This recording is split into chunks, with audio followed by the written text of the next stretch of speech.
Baik, Assalamualaikum warahmatullahi wabarakatuh. Nama saya Ahmad Wafidin Asnab Pratama dari MBM 4804 NIM 104012400061. Baik, pada hari ini saya akan melakukan ceramah mengenai Al-Quran dan hadis Allah. Allah adalah warisan terbaik.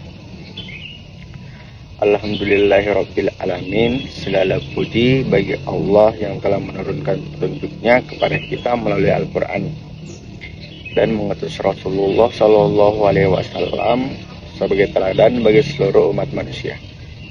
Salawat dan salam tak lupa kita junjungkan dan curahkan kepada Nabi Muhammad Shallallahu Alaihi Wasallam, keluarga, sahabat, dan seluruh umatnya yang setia mengikuti ajarannya.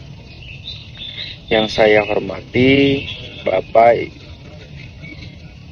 serta teman-teman yang saya cintai karena Allah Subhanahu wa taala. Hari ini izinkan saya menyampaikan ceramah singkat dengan judul Al-Quran dan hadis adalah warisan terbaik.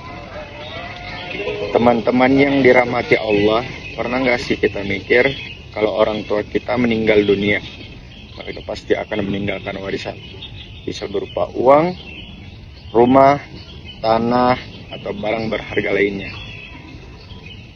Tapi Nabi Muhammad SAW, manusia paling mulia saat wafat, tidak meninggalkan emas, tidak meninggalkan dinar ataupun dirham. Beliau meninggalkan sesuatu yang jauh lebih berharga, yaitu apa? Diriwayatkan oleh Imam Malik dalam Kitab Al-Muwattah, qala Rasulullah sallallahu alaihi wasallam, taraktu fikum amrayni lan tadillu ma tamassaktum bihima kitabullah wasnat Nabiullah. Sesungguhnya aku telah meninggalkan kepada kalian dua perkara yang jika kalian berpegang teguh kepada keduanya, maka kalian tidak akan tersesat selamanya, yaitu kitabullah, Al-Quran, dan sunnah Rasulnya. Hadis riwayat Malik. Bayangkan ya, Rasul kita itu tidak mewariskan harta, benda, tapi dua pedoman hidup yang bisa menuntun kita sampai ke surga. Ini bukan sekedar warisan biasa, ini adalah warisan terbaik, warisan abadi. Al-Quran bukan hanya kitab suci untuk dibaca saat bulan Ramadan, tapi itu adalah manual kehidupan. Allah Subhanahu wa taala berfirman dalam surat Al-Baqarah ayat 2. Zalikal kitabu rabba fihi hudal lil muttaqin. Kitab Al-Quran ini tidak ada keraguan padanya, petunjuk bagi orang-orang yang bertakwa. Semua aspek hidup dibahas dalam Al-Quran, mulai dari bagaimana kita beribadah, berkeluarga, berdagang, hingga cara memperlakukan tetangga. Bahkan ilmu pengetahuan modern pun banyak yang telah tersirat dalam Al-Quran sejak 1400 tahun yang lalu. Tapi sayangnya, banyak dari kita hanya menjadikan Al-Quran sebagai pajangan di rak buku.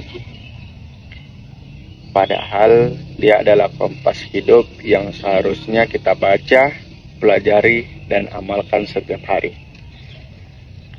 Teman-teman, kalau Al-Quran itu ibarat buku teori, maka hadis adalah buku praktiknya. Kita bisa tahu cara sholat, puasa, zakat, dan akhlak sehari-hari dari contoh hidup Nabi Muhammad SAW. Nabi adalah Al-Quran berjalan.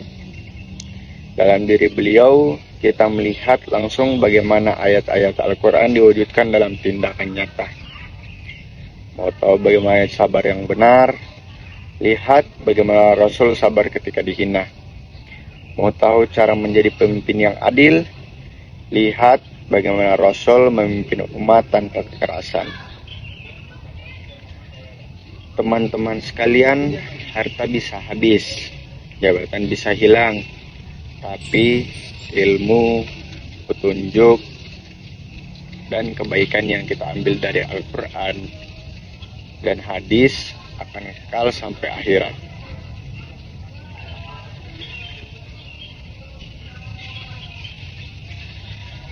Itulah warisan sejati yang tak lekang oleh waktu. Apalagi di zaman sekarang yang penuh dengan kebingungan dan godaan, kita butuh pegangan. Dan pegangan itu adalah dua warisan agung, yaitu Al-Quran dan hadis. Jadi, teman-teman, jangan biarkan Al-Quran hanya jadi bacaan saat tahlilan. Jangan biarkan hadis hanya jadi kutipan di poster masjid. Mari kita hidupkan keduanya dalam kehidupan sehari-hari. Baca, dipahami, renungkan, dan amalkan.